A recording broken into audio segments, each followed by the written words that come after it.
suis venu m'installer en Californie parce qu'en fait, dans mon village, en France, on m'appelait le devin. Je faisais beaucoup de révélations, et notamment une qui s'est avérée exacte, dont je ne parlerai pas ici, puisque ce n'est pas le propos. Et il a fallu vraiment que je quitte le pays. Et maintenant, depuis 20 ans, je suis installé ici en Californie et je m'y sens bien. Oh, non, non, non, non. Non, non. Là, ce serait vraiment de la science-fiction. Non, non, non, non. Je suis quelqu'un qui travaille avec des images. Donc là, j'ai vu un homme sur la Lune, marcher sur la Lune, arrivant avec une fusée. Voilà. Vous vous rappelez que c'était en 1950, j'avais à peine 10 ans. Donc, on a aussi l'imaginaire de son âge. Donc, une fusée, un homme marchant sur la Lune. Et je disais toujours à mes parents, on va aller sur la Lune en 1969. On va... Alors, ça les faisait rire, évidemment. Ils étaient à la fois touchés, je pense, mais ça les faisait rire.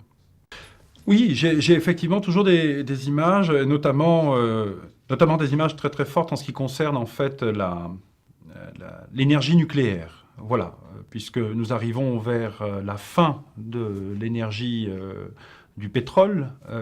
On l'a bien vu, ce qui s'est passé là sur ces dernières années. Et donc on va vers l'énergie nucléaire. Et là, l'énergie nucléaire apportera son lot de catastrophes, notamment en URSS, où je prédis pour la fin de la décennie, avant la fin de la décennie, n'est-ce pas, une catastrophe majeure qui pourra remettre en question l'utilisation même du nucléaire. On va avoir des voitures électriques, on aura des voitures électriques, et ça très rapidement, aux alentours des années, je pense, 2000, 2000, qui est mon année hein, fétiche, 2000-2005, les voitures à pétrole n'existeront plus. On sera sur des voitures électriques. Et je pense qu'on aura, si ce n'est pas commercialisé, en tout cas, trouvé la solution de la voiture volante, la voiture magnétique. Voilà. Ça, je le vois tout à fait, très clairement. C'est relativement flou. Mais en tout cas, ce qui est certain, c'est que dans la première décennie qui suivra l'an 2000, l'Amérique sera attaquée. Non, non, non, non, non. Il ne s'agit pas d'une attaque à l'étranger, il s'agit d'une attaque sur le sol américain. Il s'agit là vraiment d'un nouveau Pearl Harbor. C'est un bombardement. Et je vois des villes comme Los Angeles, notamment New York, se faire bombarder, New York se faire bombarder, et ce, dans la première décennie qui suivra l'an 2000. Voilà, ça, c'est évident.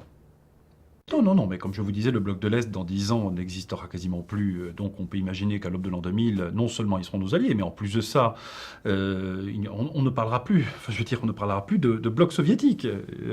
Non, non, non, là c'est très très clair. Les causes de ces attaques et les causes de ces conflits seront d'abord liées à l'énergie.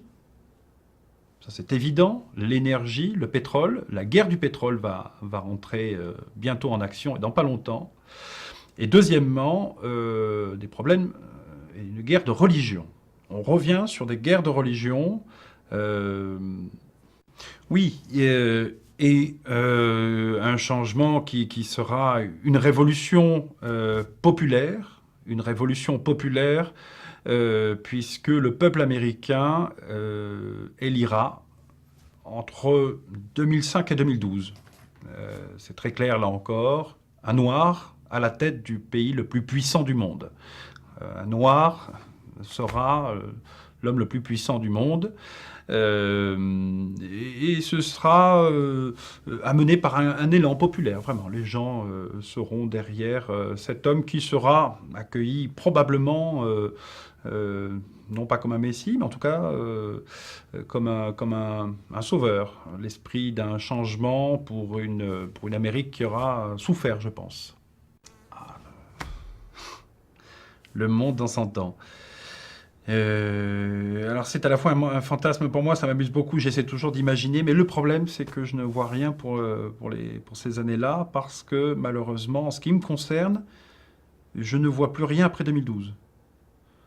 Je ne vois plus rien après 2012, je n'ai pas de flash, je n'ai pas d'image après 2012, parce que ce n'est pas pour rien si je n'ai pas d'image après 2012, alors que c'est quelque chose que j'ai depuis tout petit. C'est soit effectivement ma propre mort, ce qui est probable, je n'exclus pas, Euh, je, je- je ne l'espère pas. Soit, parce que le problème, c'est que je vois aussi la,